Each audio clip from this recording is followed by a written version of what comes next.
சுவிசேஷம். இந்த நாளுக்குரிய தேவ வார்த்தை.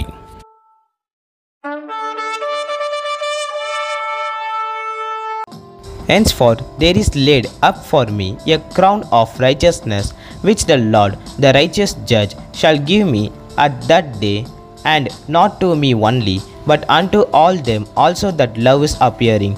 2 Timothy 4:8. ఇక మీదట నా కొరకు నీతి కిరీటం ఉంచబడి ఉన్నది. ఆ దినమందు నీతిగల న్యాయాధిపతి అయి నా ప్రభు అది నాకు మాత్రమే కాకుండా తన ప్రత్యక్షతను అపేక్షించు వారికందరికీ అనుగ్రహించును. 2 తీమోతికి రాసిన పత్రిక 4వ అధ్యాయం 8వ వాక్యం. இது முதல் நீதியின் கிரீடம் எனக்காக வைக்கப்பட்டிருக்கிறது. நீதியுள்ள நியாயாதிபதியாகிய கர்த்தர் அந்நாளிலே அதை எனக்கு தந்தருளுவார். எனக்கு மாத்திரம் அல்ல, அவர் பிரசன்னமாகுதலை விரும்புகிற யாவருக்கும் அதை தந்தருளுவார். 2 தீமோத்தேயு 4:8. அன்பின் தேவ பிள்ளைகளே, நீதியின் கிரீடத்தை பெற்றுக்கொள்ள வேண்டுமானால் நிச்சயமாய் அவர் பிரசன்னமாகுதலை உணர வேண்டும். பவுல் அப்போஸ்தலனை பாருங்கள், எத்தனை இக்கட்டுக்கள் வந்தாலும், எத்தனை போராட்டங்கள் வந்தாலும் தேவனுடைய பிரசன்னத்தை விட்டு விலகாதபடிக்கு ஒரு வாழ்க்கை வாழ்ந்தார்.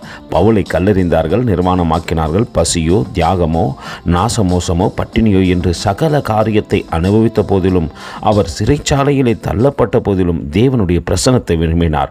நாமும் விரும்புவோமானால் நிச்சயம் நீதியின் கிரீடம் நமக்கு கொடுக்கப்படும். கர்த்தர் உங்களை ஆசீர்வதிப்பாராக. ஆமேன். எங்களோடு கூட இணைந்து ஊழியம் செய்ய விரும்பினால் இந்த வார்த்தைகளை மற்றவர்களுக்கும் பகிர்ந்து கொடுங்கள். இது ராஜ்யத்தின் சுவிசேஷம். Thank you for watching. God bless you.